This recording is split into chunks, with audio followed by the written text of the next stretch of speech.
Welcome back into Talking Fitchburg on your council recap with your city administrator, Chad Brecklin. He's right there. And we're going to just jump right into it. We start down on resolution. Actually, I should scroll up so I know what we're talking about. Plan commission items. Resolution R-7725, approving a certified map, basically a reapproval of CSM that, well, it's already been approved 2 times, but needs to be approved again. Yeah, so approvals are what we call entitlements that we have for certain things within our planning and development areas.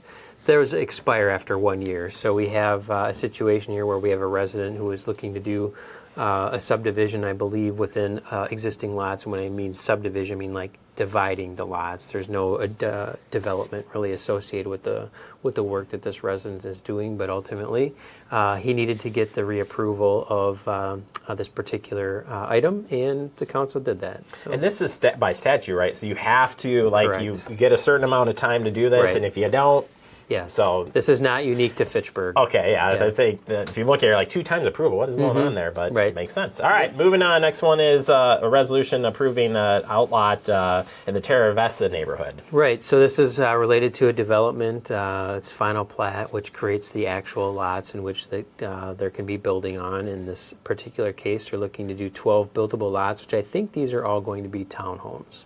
All right, fantastic. Moving on to our next ordinance on rezoning ordinance here. So rezoning for the police. Yeah, the police services building. There it is. Yeah, I should just read what's there. The property adjacent to the library needs to be rezoned to allow for a building to be constructed there. So that's been rezoned, was approved by the council.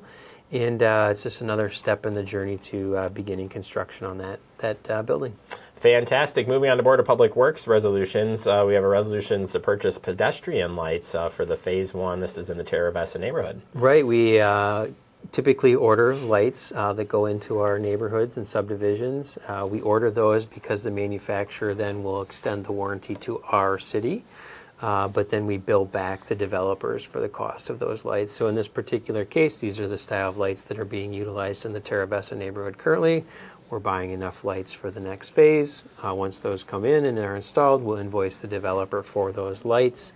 They will belong to the city, and then we obviously have the warranty. So if there's any issues with those during that warranty period, we can exercise our rights under that. Fantastic. Moving on to a resolution approving First Amendment to license for T-Mobile. I always want to say Teen. Yep. I think it is T-Mobile. But nevertheless, equipment there on the water tower. Right, yeah. Our water towers in the city make for useful spots for cell companies to lease space. T-Mobile has had an existing lease on this particular water tower. They came to the city and asked to extend that lease another 25 years.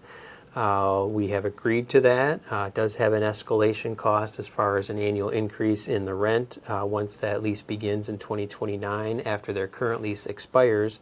And the starting point for annual revenue from that lease, which goes back to the water utility, is going to be about $54,000 a year beginning in 2029. And then again, that'll increase each year annually at a set dollar amount through the course of that lease. And one of the things that these leases of space on our water towers do allow is for regular, repainting of those towers when that needs to be done about every 20 years or so. The revenue that's associated with those leases oftentimes fully offsets the cost of the painting of those towers, which then obviously is a benefit to our water ratepayers that we're able to keep those costs a little less expensive. We'll put that under the category the more you know. Because I did not know that even went towards that, so that's pretty awesome. All right, moving on to your resolution approving relocation order for construction on the Syene Interceptor. This sounds pretty interesting. So this is related to our sewer system, and I won't get into the engineering associated with why we call things interceptors, mains, and all of this other stuff, because I would be way out of my league. Me too. That's why I laugh, because interceptor sounds really intimidating, but yeah. But the interceptors are typically the larger components of our sewer system, and we extend interceptors down, and then the mains go off of them into neighborhoods and commercial areas and so forth. So this particular one is an extension of our sewer system in the Syene Road area to serve the Hartung development currently, and then if the city continues to grow along the Highway 14 corridor, this interceptor would be extended further and further down the corridor over time as development may occur.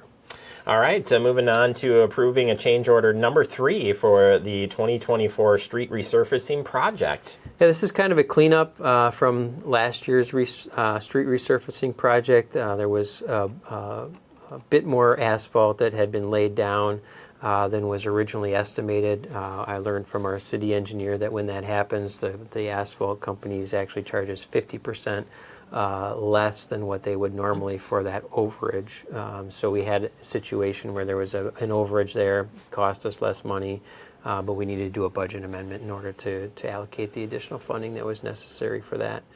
I believe that came, I'm not exactly sure where we got that from right now on the spot. Yeah, so, well, I'm not going to ask for it. It's definitely in the paperwork there, right, where you can find all this on the website, fitchburgwi.gov. Perfect. All right, moving on to resolution here for Goose Lake, a stormwater improvement project. This is change order number 1. It goes with that Fitchburg Road Goose Lake project. Right, exactly. So we have a couple of projects going on in this particular area. One, as you mentioned, is the Fitchburg Road reconstruction, and the other one is a cooperative project with Dane County, Town of Verona, I believe the City of Madison, and Dane, the DNR are all involved in this particular project related to the Goose Lake stormwater improvements.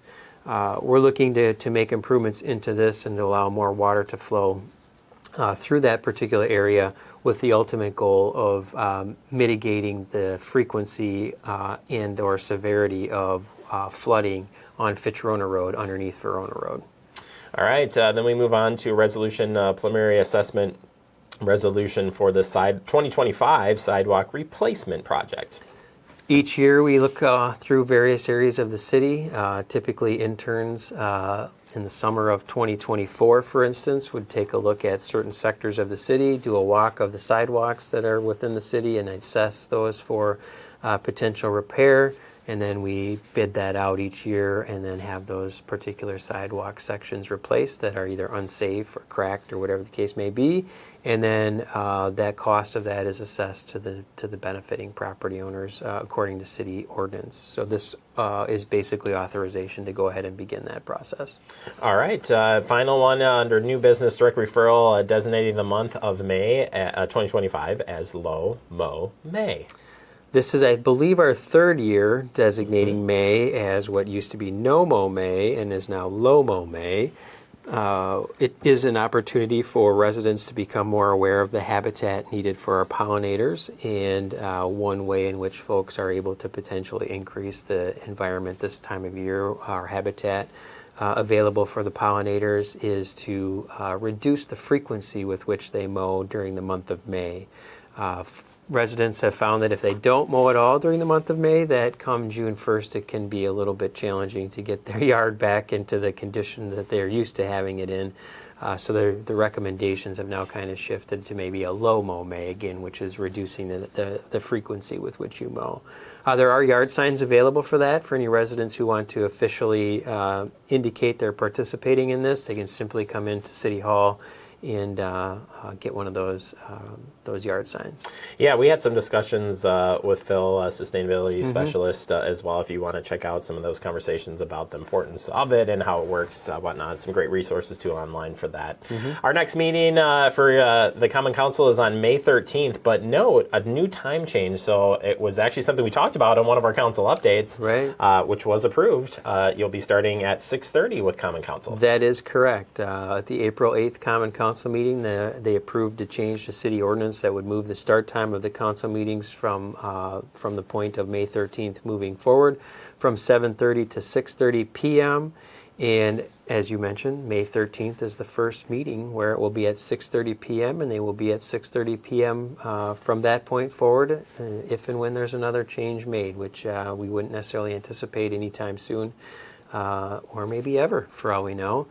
And we do know that the FACT TV crew and our city staff will be communicating the word of that change through its social media feeds. You'll see that coming really soon, right Yes. here on TF. Yeah, it is true. And then note too, I mean, that the meetings happen at, we call it Super Tuesday, by the way, here at FACT TV. Your Finance Commission meeting would start a little bit earlier, and Public Safety as well. So it's all be out there for you, but nevertheless, appreciate the time. Enjoy this spring-like weather, Chad. We'll see you back here Thank you. in May. Thanks.